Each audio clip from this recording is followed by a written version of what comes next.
Hello दोस्तों, रोचक कथाएं चैनल में आप सभी का स्वागत है। आज मैं आपको अनंत चतुर्दशी व्रत की कथा सुनाने जा रही हूँ। तो शुरू करते हैं आज की कथा। एक बार महाराज युधिष्ठिर ने राजसूय यज्ञ किया।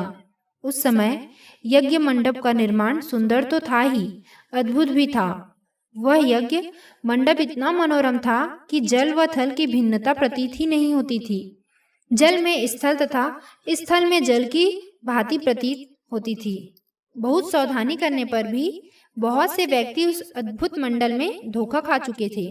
एक बार टहलते टहलते दुर्योधन भी उस यज्ञ मंडप में आ गया और एक तालाब को स्थल समझ उसमें गिर गया। द्रौपदी ने यह देखकर अंधों की संतान अंधी कहकर उनका उपहास किया।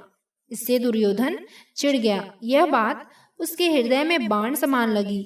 उसके मन में द्वेष उत्पन्न हो गया और उसने पांडवों से बदला लेने की ठान ली।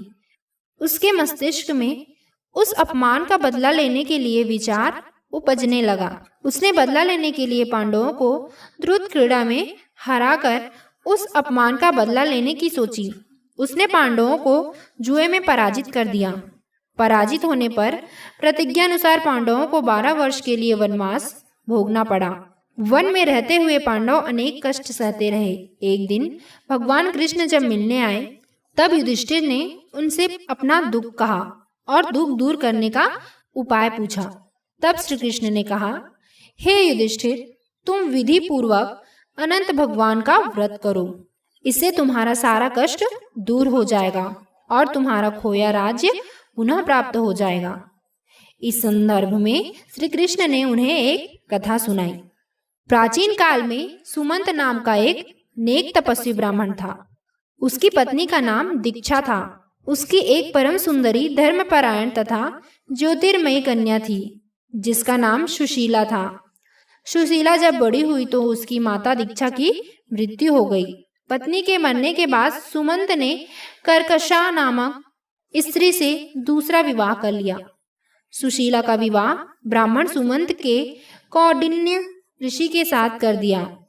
विदाई में कुछ देने की बात पर कर्कशा ने दामाद को कुछ ईंटें और पत्थरों के टुकड़े बांधकर दे दिए। कौंडिन्य ऋषि दुखी हो अपनी पत्नी को लेकर अपने आश्रम की ओर चल दिए, परंतु रास्ते में रात हो गई। वे नदी तट पर संध्या करने लगे। सुशीला ने देखा वहां पर बहुत सी स्त्रियां सुंदर वस्त्र धारण कर किसी देवता की पूजा पर लगी रही। सुशीला के पूछने पर उन्होंने विधि पूर्वक अनंत व्रत की महत्ता बताई। सुशीला ने वहीं उस व्रत का अनुष्ठान किया और 14 गांठों वाला डोरा हाथ में बांधकर ऋषि कौंडिन्य के पास आ गई। कौंडिन्य ने सुशीला से डोरे के बारे में पूछा तो उसने सारी बात बता दी। उन्होंने डोरे को तोड़कर अग्नि में डाल दिया। इससे भगवान अनंत जी का अपमान हुआ। परिणामतः ऋषि कौंडिन्य दुखी रहने लगे। उनकी सारी संपत्ति नष्ट हो गई। इस दरिद्रता का उन्होंने अपनी पत्नी से कारण पूछा तो सुशीला ने अनंत भगवान का डेरा जलाने की बात कही। पश्चाताप करते हुए ऋषि कौंडिन्य अनंत डोरे की प्राप्ति के लिए वन में चले गए। वन में कई दिनों तक भटकते भटकते निराश होकर एक दिन भूमि पर गिर पड़े। तब अनंत भगवान प्रकट होकर बोले, हे कौंडिन्य, तुमने मेरा तिरस्कार किया था, उसी से तुम्हें इतना कष्ट भोगना पड़ा। तुम दुखी हुए, अब तुमने पश्चाताप किया है, मैं तुमसे प्रसन्न हूँ। अब तुम घर जाकर विधि पूर्वक अनंत व्रत करो।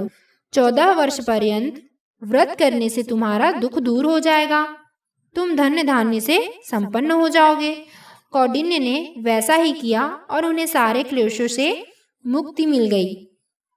श्री कृष्ण की आज्ञा से युधिष्ठिर ने भी अनंत भगवान का व्रत किया, जिसके प्रभाव से पांडव महाभारत के युद्ध में विजयी हुए तथा चिरकाल तक राज्य करते रहे।